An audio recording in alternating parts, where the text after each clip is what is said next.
inilunsad ng Philippine Post ang mga scented stamps kung saan tampok ang mga obra ni dating Cory Aquino. Narito ang report ni Ria Fernandez. Mabibili na simula Agosto a 1 ang pinakabagong scented stamps ng PhilPost, tampok ang floral paintings ni dating Pangulong Cory Aquino bilang paggunita sa ika-6 na taong anibersaryo ng kanyang kamatayan. Mismong ang Presidential Sisters na sina Bolsie Cruz at Pinky Abellada ang pumili ng mga ipahihiram na obra ng kanilang ina sa PhilPost para ipaimprenta bilang selyo. Ito yung mga nakahang sa aming mga bahay, kaya para madali. Sinabi ko nga kasi na maraming nanggaling kung saan-saan, mahirap pang halungkatin.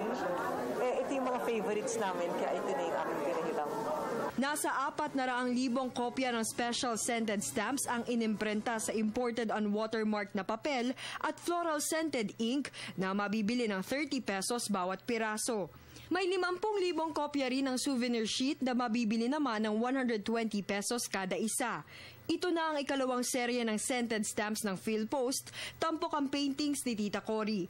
Noong nakaraang taon naging ng serye. Tanging ang dating Pangulo lamang ang nagawa ng PhilPost ng pinakamaraming selyo bilang pagpupugay sa kanya na kinikilalang icon of democracy magpasa hanggang ngayon. Simula 1986, mahigit 10 stamp na ang kanilang naimprenta. Para sa Telebisyon ng Bayan, Ria Fernandez.